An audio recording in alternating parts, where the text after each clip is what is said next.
വ്യാപാരി വ്യവസായ ഏകോപന സമിതി ഇടതുപക്ഷത്തിനൊപ്പം നിൽക്കുമെന്ന ഗോവിന്ദൻ മാസ്റ്ററുടെ പ്രസ്താവന തെറ്റാണെന്ന് വ്യാപാരി വ്യവസായ ഏകോപന സമിതി സംസ്ഥാന working president P Kunjavu Haji media വണിനോട്. സംസ്ഥാന പ്രസിഡന്റ് രാജു അപ്സര ഇടതുപക്ഷത്തിന് പിന്തുണ പ്രഖ്യാപിച്ചിട്ടില്ല. അത്തരത്തിൽ ഒരു ചർച്ചയും നടന്നിട്ടില്ല എന്നുകൂടി അദ്ദേഹം പറയുന്നു. എം വി ഗോവിന്ദന്റെ പ്രസ്താവനയോടുകൂടി വ്യാപാരികൾക്കിടയിൽ ആശയക്കുഴപ്പവും അമർഷവും ഉണ്ടായി. സാധാരണത്തിൽ അപ്പുറം ഒരു സഹായവും സർക്കാരിൽ നിന്ന് ലഭിച്ചിട്ടില്ല.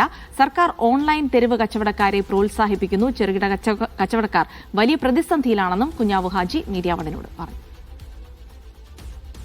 കഴിഞ്ഞ ദിവസമാണ് LDFന്റെ ജാഥ മലപ്പുറത്തെത്തിയപ്പോൾ CPM സംസ്ഥാന general secretary M V Govindan വ്യാപാരികൾ പൂർണ്ണമായും LDFന് പിന്തുണ നൽകിയിട്ടുണ്ട് എന്നുള്ള ഒരു പ്രഖ്യാപനം മാധ്യമങ്ങൾക്ക് മുന്നിൽ നടത്തുന്ന ഒരു സാഹചര്യം ഉണ്ടായത്.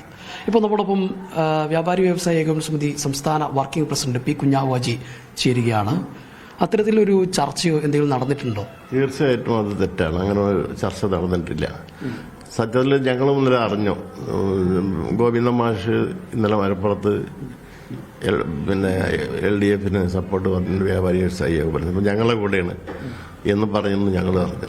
സത്യത്തിൽ കച്ചവടക്കാരൊക്കെ തെറ്റിദ്ധരിക്കപ്പെട്ടിട്ടുണ്ട്. അല്ല, ഈ സംസ്ഥാന പ്രസിഡന്റ് രാജു അപ്സര അത്തരത്തിലൊരു പ്രതികരണം നടത്തിയിട്ടുണ്ട്? ഇല്ല, അങ്ങനെയല്ല പ്രതികരിച്ചത്. സത്യത്തിൽ അയാൾ LDFന് സപ്പോർട്ടൊന്നും പ്രഖ്യാപിച്ചിട്ടില്ല. എന്നാൽ അദ്ദേഹത്തെ വലിയ ഇന്റർവ്യൂ ചെയ്യുമ്പോൾ ധാരാളം ക്യാമറക്കാരും റിപ്പോർട്ടർമാരുണ്ടല്ലോ പത്രസമ്മേളനത്തിൽ. അവരെ ചോദ്യങ്ങൾക്ക് വരുമ്പോൾ ഇയാളുടെ മറുപടി പറയുമ്പോൾ ഒരു സപ്പോർട്ട് LDFനുള്ള മാതിരി പൂർണ്ണമായും തോന്നും ആർക്കായാലും. ഞങ്ങൾക്കും അത് തോന്നിയിട്ടുണ്ട്. കാരണം ഞങ്ങൾ 10-15 പേര് ഒന്നിച്ചിട്ടുണ്ട്. അവിടെ എല്ലാ സെക്രട്ടേറിയറ്റ് അംഗങ്ങളുണ്ട്. അവിടെ നിന്നാണ് സംസാരിക്കുന്നത്. ഞങ്ങളാരും സത്യത്തിൽ അറിഞ്ഞിട്ടില്ല. ഇങ്ങനെ സംഭവം ഒരു യോഗത്തിലെടുത്ത തീരുമാനമല്ല. അപ്പൊ ഞങ്ങളും തന്നെ അത്ഭുതപ്പെട്ടിരിക്കുക ചെയ്ത്. അപ്പൊ ഈ വാർത്ത വന്നതിന് ശേഷമാണോ അത് ശ്രദ്ധയിൽപ്പെടുന്നത്? അത്രേ ഉള്ളൂ. ഏതായാലും LDFന് അങ്ങനെ ഔദ്യോഗികമായിട്ടുള്ള ഒരു പിന്തുണയൊന്നും വ്യാപാരി വ്യവസായ ഏകോപന സമിതി നൽകിയിട്ടില്ല എന്നുള്ളത് കൂടിയാണ് വർക്കിംഗ് പ്രസിഡന്റ് കുഞ്ഞാവു ഹാജി ഇപ്പോൾ പറഞ്ഞു വെക്കുന്നത്. ജംഷീർ കുടിഞ്ഞി, മീഡിയ 1, മലപ്പുറം.